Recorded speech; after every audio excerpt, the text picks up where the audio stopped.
Well, the thing that's on my mind today is thinking about this idea of getting done, like when the end of active treatment comes. Like people say all the time, running into them, "Are you done yet? You're near the end." And it's a, I mean, it's an understandable thing to say. And I think that when we have cancer, we say it to ourselves as well. But it's interesting because there's a way in which there really isn't an end. I mean, there's an end of active treatment, hopefully, meaning most people will have gotten through chemo and surgery and radiation. In my case, that's the order that I did it in. And I'm going to finish radiation a week from yesterday. So for me, the end of active treatment will be the coming Monday. I just did today my 21st of 25 radiation treatments. So in a way, I can say that I'll be done. And in another way, I was talking to a friend today who's also going through cancer treatment. And we were just kind of musing on the fact that there really isn't an end. I like to watch that show Queer Eye on Netflix, and I just binge watched it the other day because season 3 is on. And one of the makeovers that they did was for a single dad who lost his spouse.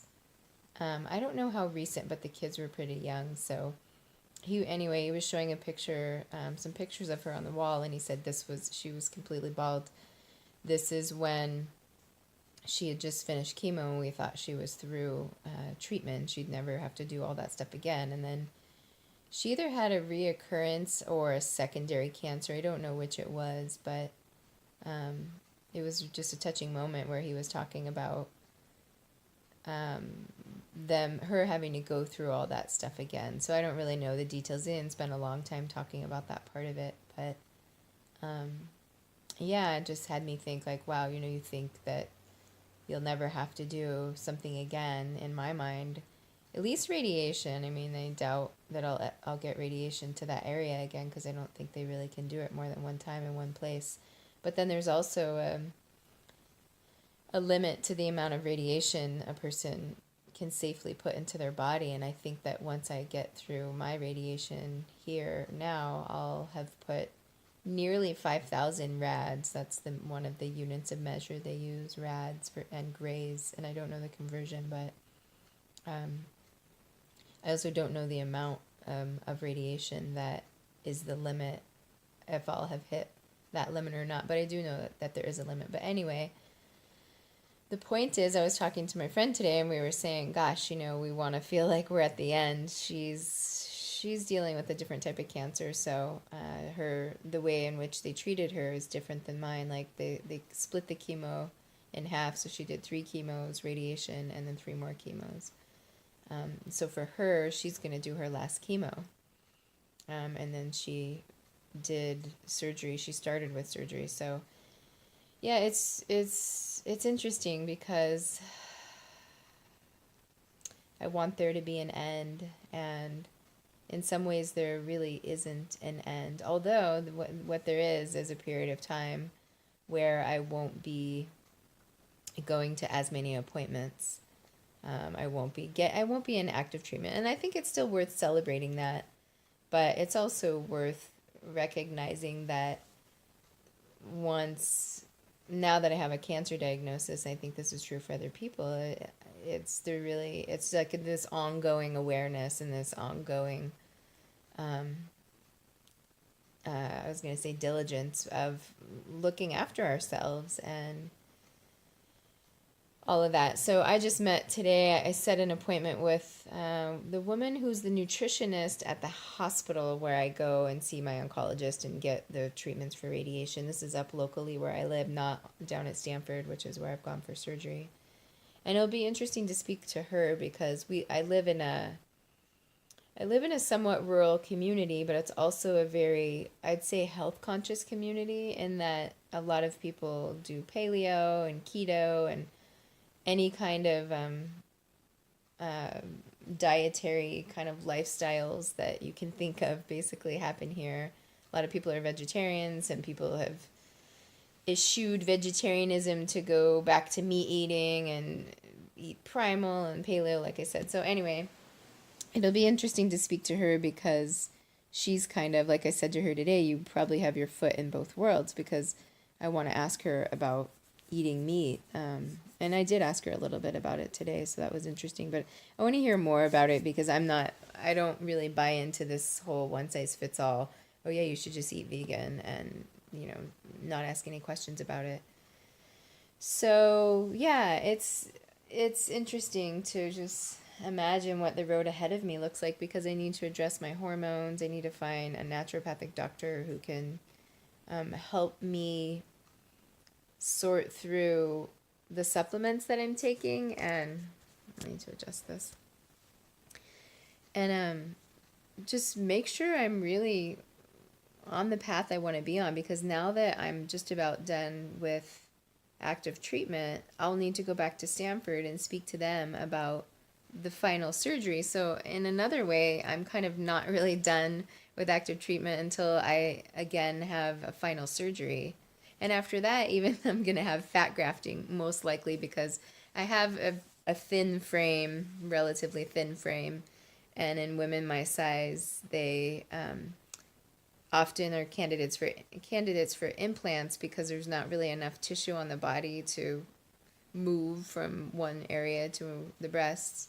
So I'll most likely get implants. And so then they need to do fat grafting to fill out the implant so it doesn't look like a tennis ball stuffed in a sock or something like that, something funny like that. So yeah, I'll have to go back. So it's kind of like, I don't know, it's weird to think I'll be done with radiation, and then I have this 6-month window, and then I'm going to have surgery, and then I'm going to have to heal from surgery, and then I have fat grafting. And then I also need to address my ovaries. So it just becomes, it's amusing, I guess. It's amusing and curious to consider when the end is, and in a way there isn't an end. So I find myself thinking about that today as I lay on the couch. This couch that has been so familiar to me over the last year. I've called it chemo couch, and right now it's radiation couch, because now that I'm approximately 5/6 of the way or so through getting the radiation, the cumulative effect of it has really caught up to me in terms of being tired. We're also going to be moving, so that adds a little bit of activity to my life. But I was just sorting through things for about an hour and find myself really tired and needing to take a rest. So, yeah, radiation fatigue is for real. So yeah, anyway, I don't know, I'm thinking about that. If you are going through cancer treatment and you have thoughts about it, I'd love to hear from you. I do love connecting with people on here. A lot of my updates are for people in my life that care about what's happening, and I also really incredibly value the connections I've made with people through YouTube videos or through Instagram. I also update on Instagram, and I'll put the Instagram account on there in case you're interested in following there. I'd love to talk to you in either case. Those are my thoughts right now. I'm very excited, and I will celebrate getting through radiation next Monday, because it's no small thing. I mean, I've said it before, but radiation's been the hardest thing to get through. Chemo was hard. It's hard to do chemo in summer, and surgery was hard because it felt like I got beat up and I was at war, and I was literally wearing this plate of armor for breasts because these tissue expanders are insane. It's so weird to look and see these things. It's like my breasts, but not my breasts. So, but radiation's just been hard because it's just made me, yeah, I don't know. It's just made me angry at times. I've hated it. I've hated that I've had to make the choice to subject my body and all my vital organs and my entire system to this toxic killing machine that radiation is. But at the same time, it's like, I don't want cancer running rampant in my body. So I know that I can say I tried everything. I did everything possible. And as soon as I'm done with radiation, I'm going to continue to build the systems in my body and build my liver and detoxify. And that's why I'm taking this integrative approach, because I want to hit the cancer as hard as I can with everything I've got. And then I also need to rebuild my system because all of these protocols are so, these standard care protocols are so difficult on the body.